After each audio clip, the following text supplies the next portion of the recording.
the screen. Sorry. So, then, what is a raise of hands? Who in here has participated, one way or another, in a CCBC event? That's awesome. Raise your hands. You have no idea what CCBC is, but it's like, hey, Rob's going to talk. 1, 2, 3, cool. Alright, makes me feel awesome. Alright, for those who don't know who I am Mubix. Father and husband is the title that I wear, as well as the United States Marine. Hoorah. So, I am also the co-founder of No Hackers. You know what No Hackers is? Woo! Nice, got some in the crowd. Woo! I just recently joined the X-Force Red IBM team, which is amazing, and we are hiring, and that's all I'll talk about. So, if you are part, if you raise your hand, you can go for a trip. Out! No? Alright. This is awesome.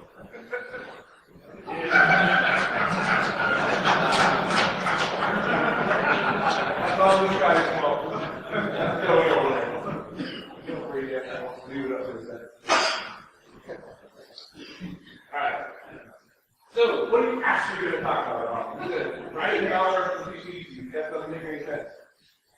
So, first off, I got to define what CCBC is for all those who don't know. CCBC is an amazing event where college students get the ability to have real-world experience-ish, real-world experience in a scenario where they have to not only fix a new network that's just made for them, that's totally broken initially, but also defend it against a real-world red team, a professional red team. We are not professional at all in that room. And maintaining network and make it business-like, okay? So, there are college-level events, university-level events. At some universities, there's state-level events. If you are not participating in this, you either better the next generation of hires that you might have, if you're not hiring at these events, if you are not participating as a college student at these events, you are losing out. This is an amazing thing. So, what are the blue team conditions for winning? So, what they have to do is they have to gain or lose points depending on the scenario. Some competitions have losing points like golf, some people gaining points. So, they have to deal with business index, like a CEO saying, hey, you need to install 100 new computers or 100 new users or whatever. And then they have to do that and put everything on the side, just like in the real world. They have to answer any orange, black, blue team requests, which is basically another team that acts as a customer or part of the company. And then they have to stop the red team from getting in and getting shells out of it. But the primary point of CCBC is SLA. Just like in any real company, uptime is king. So, red team goals, gain access fast, because people gain faster. Remote exploits are rare these days, install persistent, blah, blah, blah, blah, more red team goals. This is normal red team goals. So we're going to talk about the install, the persistence, networking, cloud, some forensic stuff, and very little reverse. And while the title of this talk is about writing malware for instances where your blue team is staring at you, most of that mindset that I get from like watching recon talks or reverse engineers and all those kinds of I blame them. All that stuff, it leaves out one of the critical features of that is what the binary does and why it's even there. So this talk is about for pretty much everyone, but what I want you to remember is that this talk is about CCBC. So there are some things that make absolutely no sense in the real world. But for a 48-hour competition, they are key. Okay? Makes sense? Don't play for things that are outside reality.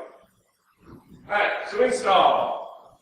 Can anyone tell me what I mean by install? We're not going to move forward until we see at least one hand raised. It's on the screen. Wow. Reading. Wow. Speed. Okay. Not that fast. So in a blue team scenario, what are they worrying about in the first couple seconds of the competition? They are changing their passwords, they are installing patches as much as they can, and that's what they're worried about. So what do you think I'm worried about as a red teamer? Beat them to it. It's exactly. Find the default weak password. Get there as fast as possible. And the primary thing you should take away on this slide is that the first 10 to 120 seconds of that competition is what will mostly tell you who's going to win. If someone comes in there prepared enough, if a college student or a college team comes in there prepared enough to know what they're going to do in the first 120 seconds, anyone ever play StarCraft? Build order, right? It's all about build order. This also translates into the real world.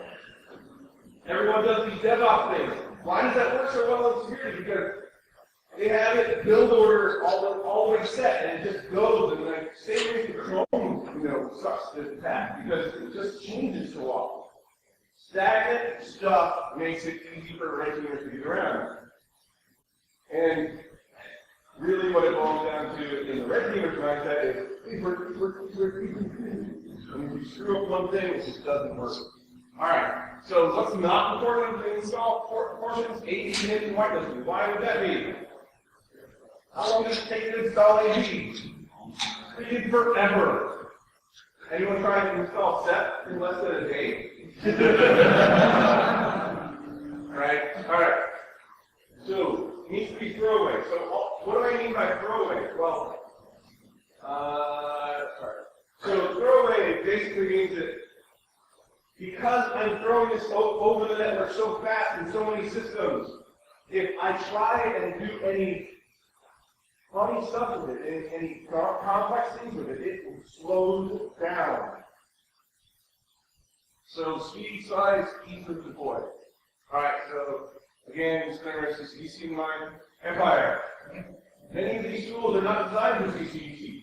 And if there are people from the Empire project in here, I apologize, but your tool sucks for CCC.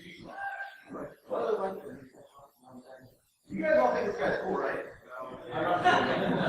No, you don't have to stand up there, but if you all think he's cool, you should see all the people out there waiting to get into this advanced talk. We've made friends. There's like 50 open seats in here. Get a little close together and maybe some room in the aisle, please. I'm buzzing in and they're either going to chase him up on the stage or sit next to him. And he seems to like walking around. So please make a little room. I want everybody to do it. Thank you.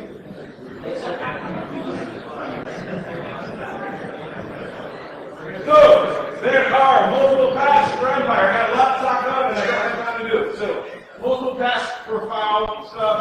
The back file. Anyone know what melting is? It's where it deletes itself. It's really cool stuff. So Windows only.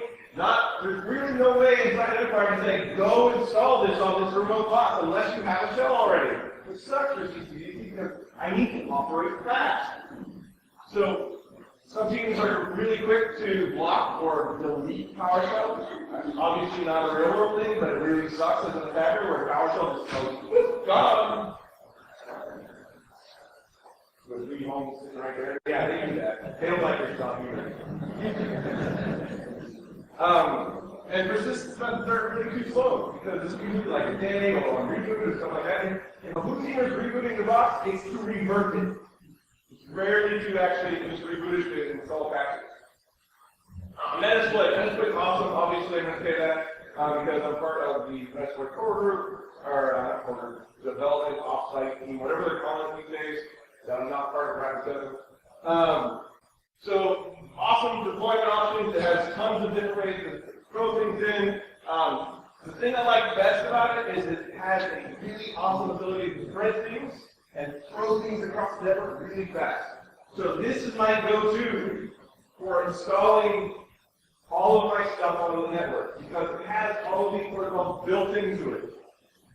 SSH, SME, and the server awesome. From the game, it has reverse TCP. Everyone knows how to see reverse TCP. It's a constant connection. So if they're running TCP view or anything like Wireshark, they're going to see this. So this is how I have Metasploit set up to toss it across the wire. Anyone know about TSX command? Is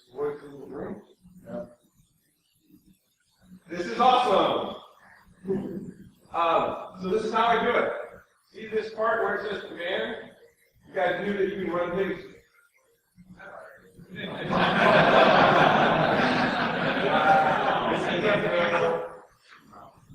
You know, you can run things across the network, right? Well, these things are usually flat networks, so it's really easy to do this. Obviously, not very. Not easy on a corporate network. So this is how I have it set up. That's just funny. See, they got the Trump one wrong. It's the other way around. So in Packet, anyone here ever use in Packet? Yeah. Amazing stuff, right? It's awesome. But it's a library, okay? Many people think it's like this awesome tool, which it is, but it's a library that you can put your own stuff in and makes it really fast to do things. I've actually gotten in Packet some of my scripts to run faster than Metasploit. So, but it is only Windows only for installing stuff. Again, we're getting back to the I'm installing stuff, not hey, this is a cool binary. So, anyone ever used the Package SMB server? It's awesome. It's the easiest Samba server you've ever set up ever. So, if you want to share stuff inside your network to your buddy, you can do that. You just in Package SMB server, here's the file share, go get it to me. And then you get the cracks too.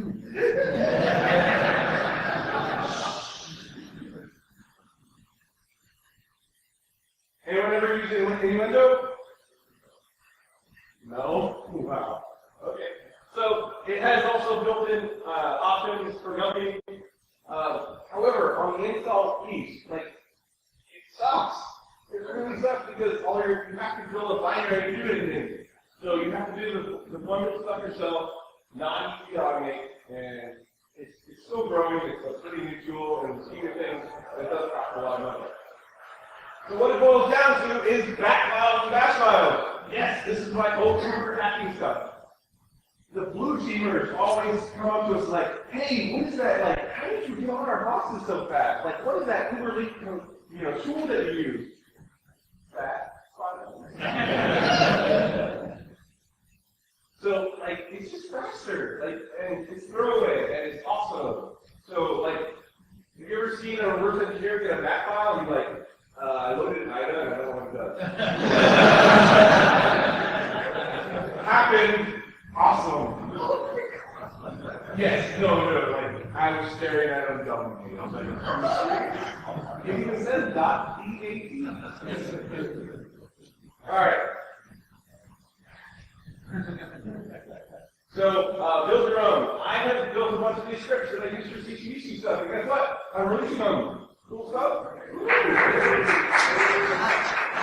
So, it's there, not yet. I am pushing it probably in the next few weeks or whatever. I just got to finish off some validation with the new employer. Say, can I do this stuff? So, we'll see how that works, but it'll definitely be out there soon. I'll have the link at the end so you can do that way. I have a QR code for you if you want to get Persistence. And then this is where I live. Persistence is my bread and butter, and this is my favorite part of everything. So what does the blue team do? They look for rogue processes. Okay, have you ever been in CCDC? And you know that there's usually like one system per student. Have you ever on a pen test been in a situation where the blue team are staring at the system you're on? It sucks. It really sucks because that's it. That's all they're looking at is you.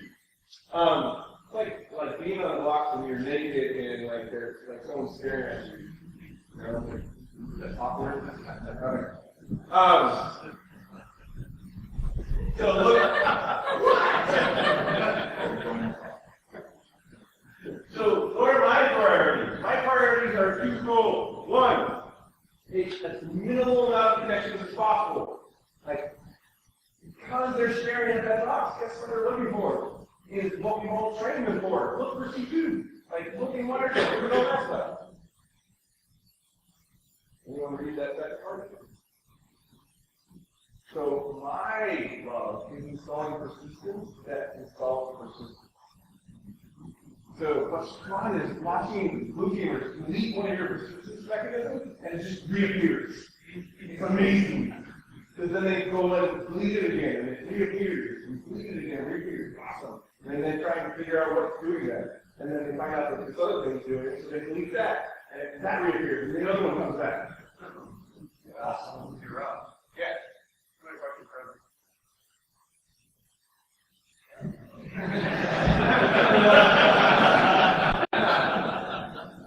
Anyone want it? Alright.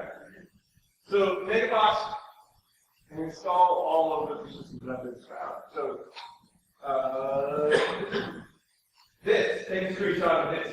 I'll have the slides out, but this middle one right here is a forum post. Is a forum post where someone said, here's all the like 9 billion persistence methods that I know about. It's like this gigantic forum post. And everyone under it's like, what persistence? It's like this antivirus company, not here antivirus. Anyways, thought it was awesome post, like I never noted it, and then he did, and then like he did. So all this stuff, Mark Gaggins, like the drive stuff is amazing. One of my favorite methods for persistence that doesn't work in CCDC but works in Robo is there's the ability to, like, inside of WMI, to scan for like wireless networks, and then inside of WMI, you say, hey, whenever this wireless network is around, run this program. So all you do is say, I lost all my persistence. I'm gonna roll to their office outside. I set up my access point. Ooh, shell. It's awesome. But really what it boils down to is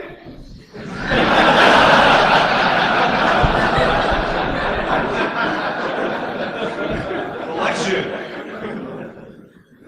I mean, there's coolers over there. What it really about Persistence.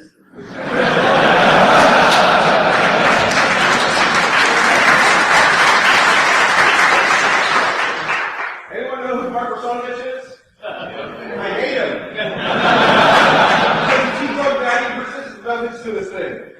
And then people look at it, and then, they thought this stuff is not cool.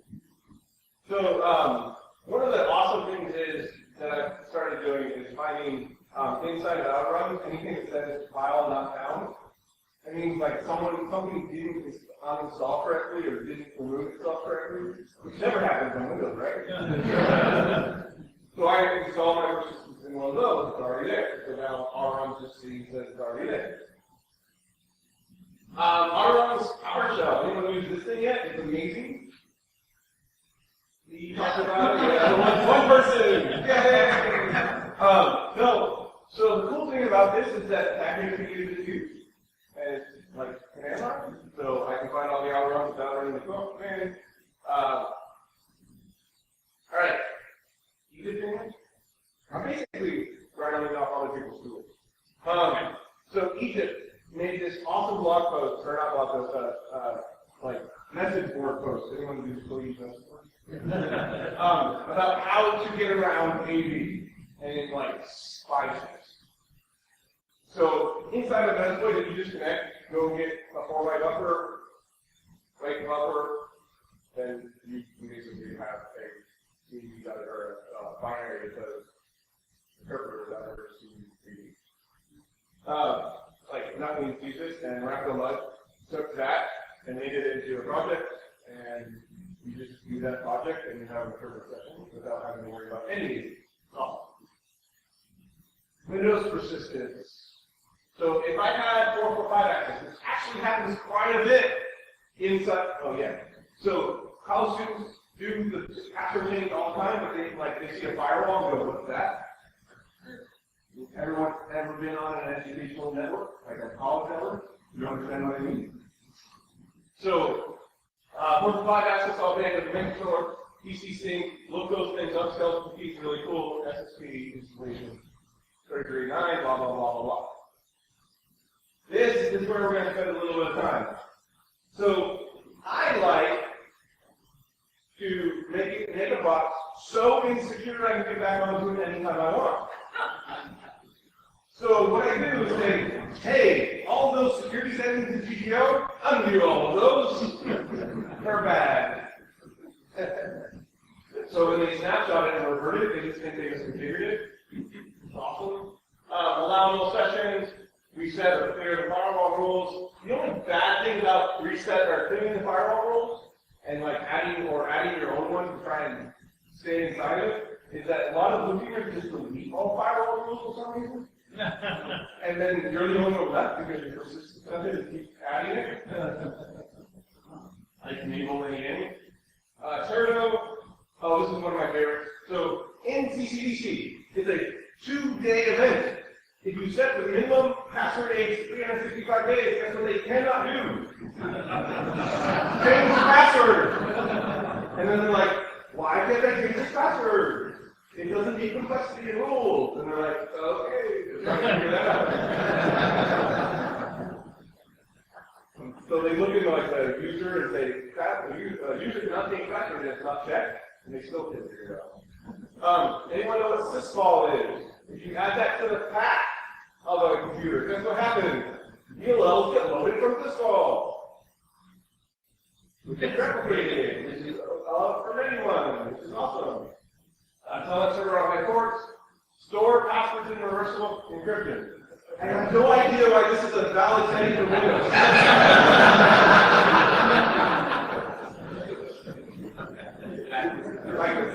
What backwards is that? For attackers paid. That own stuff's hard.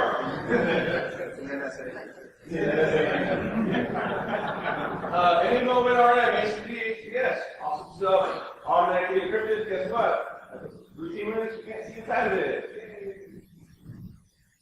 So this one's just a big move, but it's funny.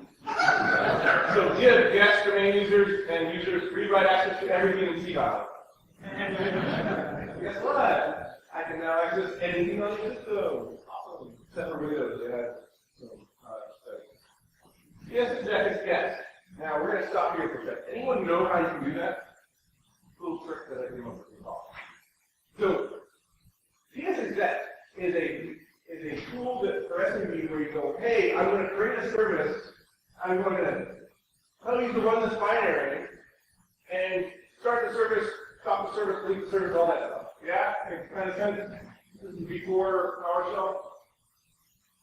So how would you do this? Yes. Well, there's this really cool thing where you can set permissions on the service control manager. And you say, service control manager, allow guests or anyone to access the service control manager. Guess what then happens? I can create services as anyone on the network, even null sessions or guests. Everyone's like, that can So don't do this on real run Chief Justice because setting this back really sucks, and trying to clean this up really sucks. But like, I've had many blue teamers go, hey, how did you keep getting back on my system? I was like, here's the set. You couldn't, I deleted all the admins.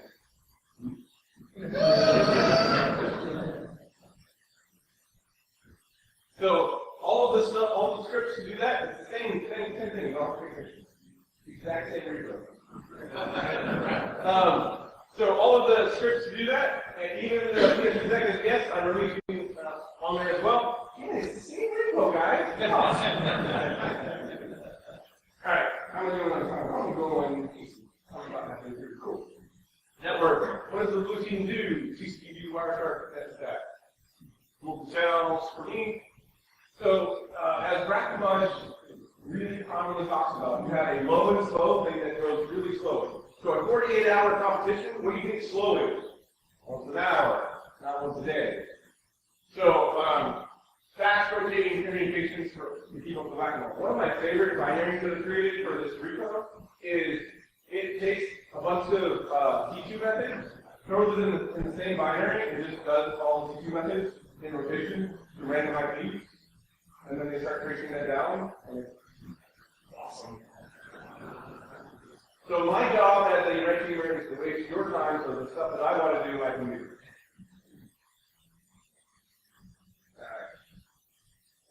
Anyone know what an IRC bot is? College kids don't. Like if you throw like old school is little new school because if you go like an old school Merc bot on a college CCDC network, they're like, oh, 6667. It's awesome. So ICMP, backdoor, yes, email. Email is one of the coolest backdoors out there. Like very few people know about it. It's like you can send an email and it runs the binary for you. So that's cool. There's an email to drop and what happens all that. TCP sucks. Cobalt Strike also. So I used to not like Cobalt Strike, and then I tried it. And it actually was pretty cool. So Cobalt Strike's awesome. Does the DNS, does C2, HTTPS, and you can do global flow there. Canvas and then Window does the email C2 that Cobalt Strike doesn't. Outlook, Thunderbird, IMAP, FTP, SMTP.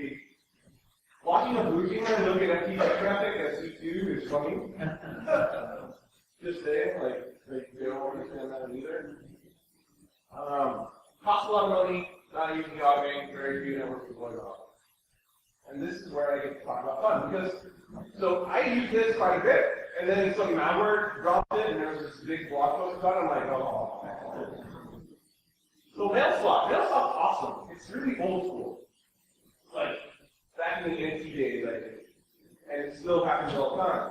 MailSwap, basically, you might mean, like, it's a file you can write to all your Unix and Linux people.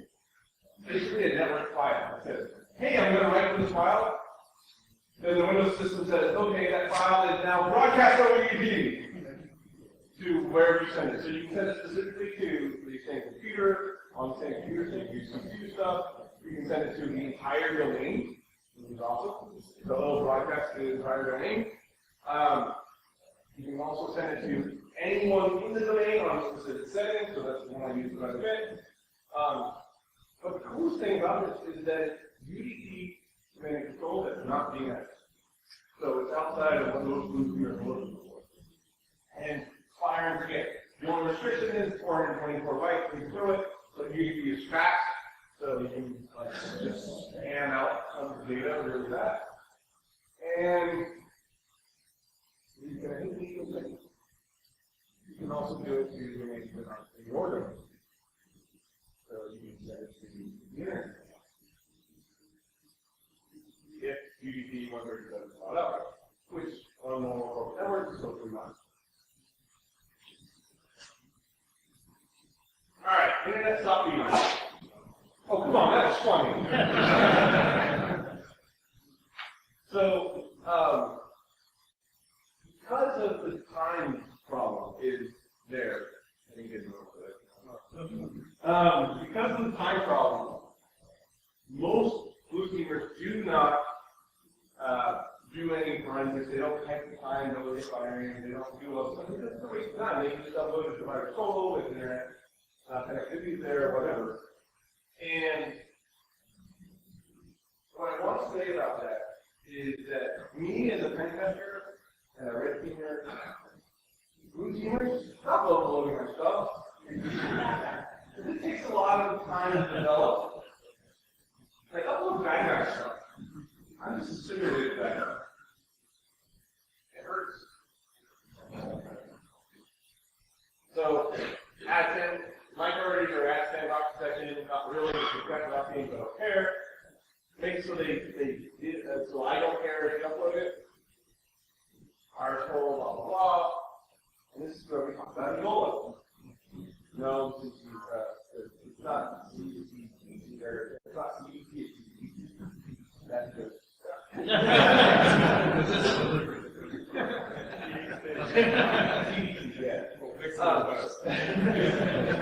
Ebola, anyone ever heard of it? Like the actual tool? Right? So Ebola is an amazing tool. Because of this tool, I don't care if you don't put it in the fire tooling. Why? Because it encrypts your stuff, your binary. It takes DLL or XQ or a bunch of different things. It encrypts your log of cool stuff and says, I will only run if I am on X. So what is X? It's a registry key or a file location or a environmental variable. Now, as a request zero or blue teamer, I'm like, well, I can just search the binary for that string. What this does is it takes a complete listing of all of the environmental variables, and then it compares it against an encrypted copy of whatever is applicable. So an encryptor looks up and says, I'm going to compare it. So you have no idea what it's looking for. You just know that it's an environmental variable. So guess what? I can say, hey, if the environmental variable user domain name is team star, run. If not, don't run. They uploaded the virus kernel that says it doesn't do anything. Yeah. I don't know. So the next thing is that you can use registry keys or file locations too. So you can say, hey, I know that inside of my company there's always this XYZ file on every single system. The cool thing is it keeps you in scope too. So you can have a fish in the exercise that says, hey, here's a coupon for, what was the tale you guys said the other day? Here's a coupon for like free shoes at the store across the street. And then the ladies and guys that like shoes send it everywhere. That's not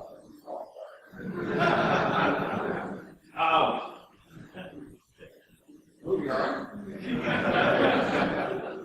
Forensics, yay!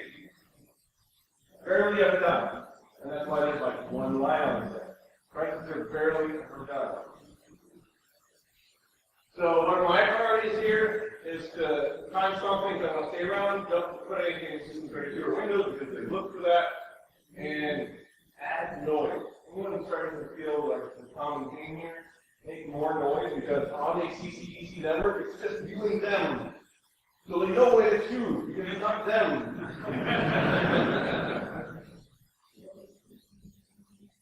This is me. So what I do is I create a script on the box that compiles a new binary every 10 seconds. And then throws it in a random location. And then like, hey, the binary system, delete! And the new one comes up. And the new one comes up. And the new one comes up. So they're chasing the tail the whole time, trying to delete these things, and my real binary is going over here. And even if they disconnect it from the network, guess what still happens? Your binary is created, your binary is created. Like, how are they doing this? They must be NSA. Yes, you're right. The other thing, anyone use iExpress? Awesome tool that's built into Windows. It's basically a cracker built into Windows. It's awesome. Because what it does is it takes two binaries and a little script and says, hey, I'm going to throw this into a bigger binary, which is for use for installers and stuff. So I take calc.exe and MS Paint, and I throw it into a binary, and then when they try and reverse it, they're like, it runs calc. And then when they close calc, it pops open Paint. Like, what is going on? I haven't figured this out. So, the awesome thing about this, it takes a while for it to come apart. So, when it runs, it's like slow, because it's an old process thing. So, it takes more of their time. The more time I take a blue teamer, the more time I get to do my fun stuff. Alright. Alright. We're going to go blue slower on something that I have most fun with. Rarely ever happens, usually a waste of time in 40 hours. So we're going to get back right back into the take the blue teamer time. So what do you think I should do if I wanted to take and say, hey, a blue teamer rarely does X. I want them to do X in a binary. Any ideas? I want them to try and reverse binary. Well, you name it, don't put in ida.exe. It works.